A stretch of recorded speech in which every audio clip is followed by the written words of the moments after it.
ஓம் அனைவருக்கும் வணக்கம். இன்று மகர ராசி 2026 சனி பயிற்சி பார்ப்போம். மகர ராசிக்கு சனி பகவான் 1 மற்றும் 2ஆம் வீட்டு அதிபதியாக இருந்து அவர் 3வது வீட்டுக்கு போகிறாரு. இது வரைக்கும் மகர ராசி 7.5 சனியுடைய தாக்கத்தை அனுபவித்தவங்க இப்போது அதிலிருந்து விடுதலை கிடச்சி பெரும் நண்பர்களினை அவங்க அனுபவிப்பாங்க. இயல்பாகவே லக்னத்தில் ரிஷபமோ கும்பமோ ஒரு அதிர்ஷ்டமான லக்னம் அப்படின்வாங்க. ஆனால் நம்ம ராசின்னு எடுத்துக்கும்போது இந்த மகர ராசி இயல்பாகவே பார்த்திங்கன்னா பெரும் ஒரு அதிர்ஷ்ட ராசியாகவும் லக்னமாகவும் அமையும். இவங்க சாதாரணமாக செய்கிற செயல்களோடு இவர்களுக்கு வெற்றி அளிக்கக்கூடிய தன்மையை தான் இந்த 12 ராசியில் இருக்குது.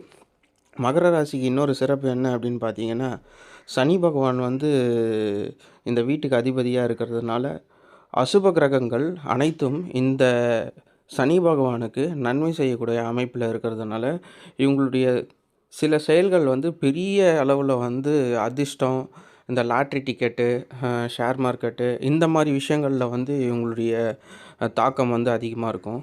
மேலும் இப்போ நடைபெறக்கூடிய இந்த 3வது வீட்டில் இருக்கக்கூடிய சனி பயிற்சியானது இவங்க மற்றவங்களுக்கு அறிவுரை சொல்லாமல் இருந்தாங்கன்னா இவங்க ஒரு நற்பலனை இந்த சனி பயிற்சியில் அனுபவிப்பாங்க. இவங்க ஏதாச்சும் ஒருத்தருக்கு அறிவுரை சொல்லி அவங்களுக்கு எதனா நடந்து இவங்க வீட்டில் கேட்கக்கூடிய ஒரு சூழ்நிலை உருவாயிடும்.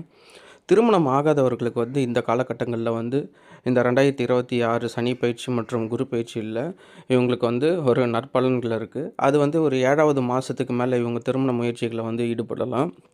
அடுத்தது படிக்கக்கூட மாணவர்கள், நான் ஏற்கனவே சொன்னது பேசுகிற விதம் நீங்கள் கொஞ்சம் மாற்றிக்கிறதுன்றது நல்லது. இவங்க ஒரு விநாயகர் கோயிலுக்கு போயிட்டு வர்றதுன்றது சால சிறந்தது. எதுக்கு அப்படின்னா, கேதுவும் ராகுவும் 2 மற்றும் 8வது வீட்டில் இருக்கிறதுனால விநாயகர் வழிபாடுன்றது இவர்களுக்கு மேலும் சிறப்பை கொடுக்கும். பெண்களுக்கு அதிர்ஷ்டம் அளிக்கக்கூடிய ஒரு காலமாக இந்த 2.5 வருஷம் இருக்குன்றதில் எந்த மாற்று கருத்தும் கிடையாது. மேலும் இவங்கள் ஒரு அம்மன் கோயிலுக்கும் போயிட்டு வரணும். பெண்களாக இருந்தால், ஆண்களாக இருந்தால் விநாயகர் கோயிலுக்கு போயிட்டு வர்றது நன்று. மேலும் இது மகர ராசியுடைய நற்பலன்களை நீங்கள் தெரிஞ்சுக்கிறதுக்கு இந்த சேனலை தொடர்ந்து சப்ஸ்கிரைப் பண்ணுங்கள்.